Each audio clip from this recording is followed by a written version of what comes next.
በተለያዩ የኢትዮጵያ ክፍሎች በተለይም በአርሲ ዞን በንጹሃን ዜጎች ላይ የሚደርሱ ተከታታይ ጥቃቶች የሰላማዊ ሰዎችን ሕይወት ከመቅጠፍ ባለፈ የሀገሪቱን ዘላቂ መረጋጋትና ማህበራዊ ትስስር ትልቅ ፈተና ላይ ጥለውታል።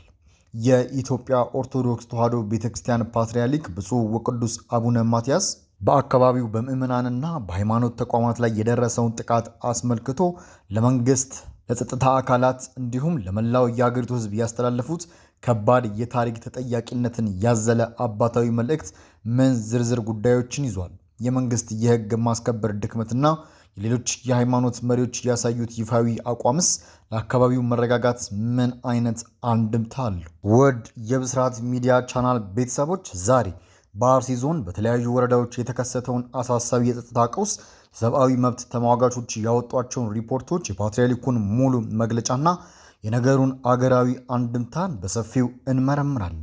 እንደዚህ ያሉ አገራዊና ወቅታዊ ጉዳዮችን በጥልቀትና ሚዛናዊ በሆነ መንገድ ለመከታተል መረጃውን አሁኑ ላይክ ያድርጉ፣ ቻናላችን ሰብስክራይብ በማድረግም የደወል ምልክቷን ይጫኑ እያልን ወደ ዝርዝር መረጃ እናልፋለን።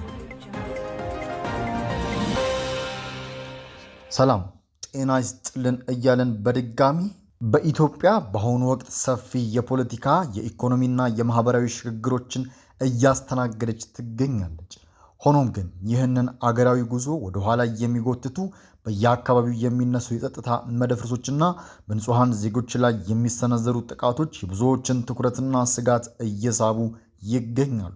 በተለይም በኦሮሚያ ክልል በምስራቅ አርሲ ዞን ውስጥ በሰላማዊ ዜጎችና በሃይማኖት ተከታዮች ላይ በተደጋጋሚ የተፈጸሙ ጥቃቶች የሰብአዊ መብት ተሟጋቾችን፣ ዓለም አቀፍ ተቋማትንና የሀገር ውስጥ የሃይማኖት መሪዎችን በእጅጉ ያሳሰበ ዋነኛ አጀንዳ ሆነዋል። ጉዳዩን በቅርበት ሲከታተሉ የቆዩት የኢትዮጵያ ሰብአዊ መብቶች ኮሚሽን እና የተለያዩ ዓለም አቀፍ የሰብአዊ መብት ድርጅቶች በጊዜው ባወጧቸው ሪፖርቶች እንዳመለከቱት በአርሲ ዞን በተከሰቱ ግጭቶችና እንዲሁም ጥቃቶች በርካታ ንጹሃን ዜጎች ሕይወታቸውን አጥተዋል።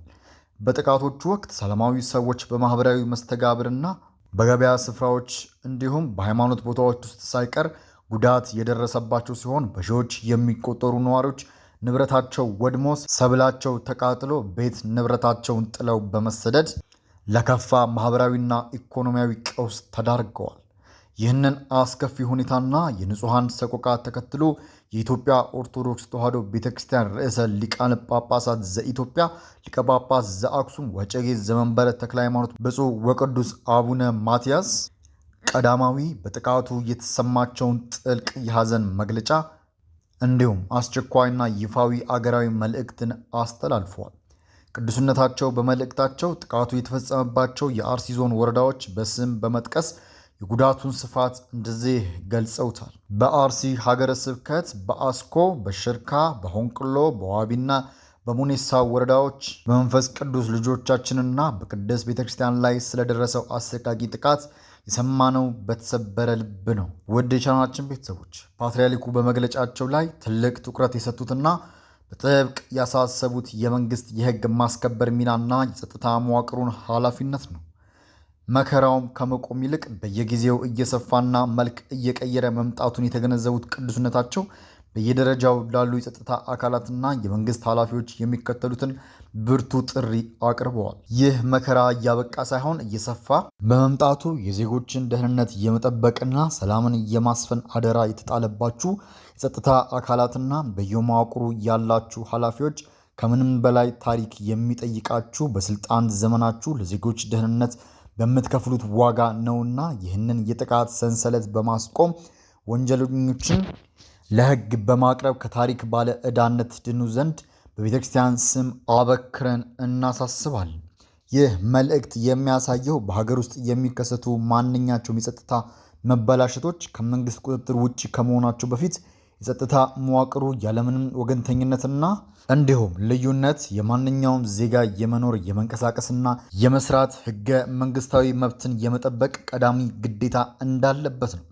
ታዛቢዎች እንደሚሉት በእነዚህ አካባቢዎች የጸጥታ ኃይሎች በወቅቱ አለመድረስ ወይም ፈጣን እርምጃ አለመውሰድ ታጣቂዎች በተረጋጋ ሁኔታ ጉዳት እንዲያደርሱ እድል ፈጥሯል የሚለው ስጋት በፓትርያርኩ መልእክት ላይ በግልጽ ተንጸባርቋል። ሆኖም ግን ውድ የቻናላችን ቤተሰቦች ይህ በአርሲ የተከሰተው ክስተት የሃይማኖት መልክ እንዲኖረውና በህዝቦች መካከል መጠራጠርን ለመፍጠር የሚሹ አካላት ቢኖሩም በአንጻሩ ግን የሀገሪቱ የሃይማኖት ተቋማት ያሳዩት አቋም የማህበረሰቡን አብሮነት እሴት በተግባር ያሳየ ሆኖ ተገኝቷል። ለአብነት ያህል የኢትዮጵያ እስልምና ጉዳዮች ጠቅላይ ምክር ቤት ድርጊቱን በይፋ አውግዟል። ምክር ቤቱ ባወጣው መግለጫ በጥቃቱ የተሰማውን ጥልቅ ሐዘን በመግለጽ ይህ ድርጊት የእስልምናን ሰላማዊ አስተምህሮ ፈጽሞ የማይወክልና ለዘመናት በሀገሪቱ የኖረውን የክርስቲያናውና የሙስሊሙን መልካም ጉርብትናና ወንድማማችነትን ለመናድ በክፎች የሚደረገ የጥፋት ሙከራ መሆኑን አስታውቀዋል። በተመሳሳይ መልኩ የኢትዮጵያ የሃይማኖት ተቋማት ጉባኤም ጉዳዩን በገለልተኝነት የሚያጣራ በንጹሐን ላይ የደረሰው ጉዳት መጠን የሚያጠናና ጥፋቶችን ለሕግ የሚያቀርብ ገለልተኛ የጋራ ስምሪት እንዲያደርግ ጠይቋል። ይህ የሃይማኖት መሪዎች የጋራ ድምፅ ግጭቶችን ወደ ሃይማኖት ጦርነት እንዳያቀኑና ማህበረሰቡ በትዕግስትና በአስተዋይነት ነገሮችን እንዲመረምር ትልቅ አስተዋጽኦ አድርጓል። በመልእክታቸው ማብቂያ ላይ ፓትርያርክ አቡነ ማትያስ ለመላው የሀገሪቱ ዜጎችና የቤተክርስቲያኒቱ ምዕመናን ባስተላለፉት አባታዊ ጥሪ ህዝቡ በመካከሉ ያለውን የወንድማማችነት መንፈስ እንዲያጠናክርና የተፈናቀሉ ወገኖችን በቁሳቁስና በሞራል እንዲደግፍ አሳስበዋል። በየአካባቢው የምትገኙ ምዕመናንና መላው የኢትዮጵያውያንን በወንድማማችነት መንፈስ ተጋግዛችሁ የተፈናቀሉ ወገኖችን በመደገፍ በጸሎት ከቤተ ክርስቲያናችን ጎን እንድትሆኑ ጥሪያችንን እናስተላልፋለን ብለዋል። ይህ የቅዱስነታቸው ጥሪ የሚያሳየው አንድ ትልቅ ሀቅ አለ። በተለያዩ የሀገሪቱ ክፍሎች የሚነሱ ውስብስብ ግጭቶች በዘላቂነት ለመፍታት የመንግስት የጸጥታ እርምጃ ብቻውን በቂ ሊሆን አይችልም። ከጸጥታ እርምጃዎች ጎን ለጎን የህዝብ ለህዝብ ትስስርን ማጠናከር፣ ሰብአዊ ድጋፎችን ለተጎዱ ወገኖች በፍጥነት ማድረስ፣ የእርስ በርስ መተማመን መገንባት እንዲሁም በሰላማዊ ውይይቶች ላይ ማተኮር ምን ያህል ወሳኝና አስቸኳይ መሆናቸውን ያሳያል። ንጹሐን ዜጎች በማንነታቸውም ሆነ በሃይማኖታቸው ምክንያት ስጋት ውስጥ የማይገቡባት ህግና ስርዓት የበላይ የሚሆኑባት ኢትዮጵያን ለመገንባት የመንግስት ቁርጠኝነት፣ የህዝቡ አስተዋይነትና የሃይማኖት ተቋማት ተከታታይ ስራ እጅግ አስፈላጊ መሆናቸው ይህ የአርሲ ክስተት በድጋሚ አስታውሶናል። ውድ የብስራት ቻናል ቤተሰቦች በአርሲ ዞንም ሆነ በሌሎች የሀገሪቱ ክፍል ዘላቂ ሰላምን ለማስፈንና ዜጎችን የመኖር መብት አስተማማኝ ሁኔታን ለመጠበቅ ምን አይነት መሰረታዊ መፍትሄዎች መወሰድ አለባቸው ትላላችሁ? የመንግስት የጸጥታ መዋቅሩ፣ የሃይማኖት ተቋማትና የግለሰብ ሚና በዚህ ረገድ ምን መሆን አለበት? ያላችሁን ሚዛናዊ ሀሳብ ከታች ባለው ኮሜንት መስጫ ላይ ያካፍሉን እያለን የዛሬው ዝርዝር መረጃችንና ይህንን ይመስል ነበር። ቪዲዮውን ጠቃሚ ሆኖ ካገኛችሁት ለሌሎችም እንዲደርስ ሼር ማድረጋችሁን አትርሱ እያለን በሚቀጥለው ፕሮግራም በሌላ ወቅታዊና አገራዊ ርዕሰ ጉዳይ እስክንገናኝ ሰላም ለሀገራችን ይሁን።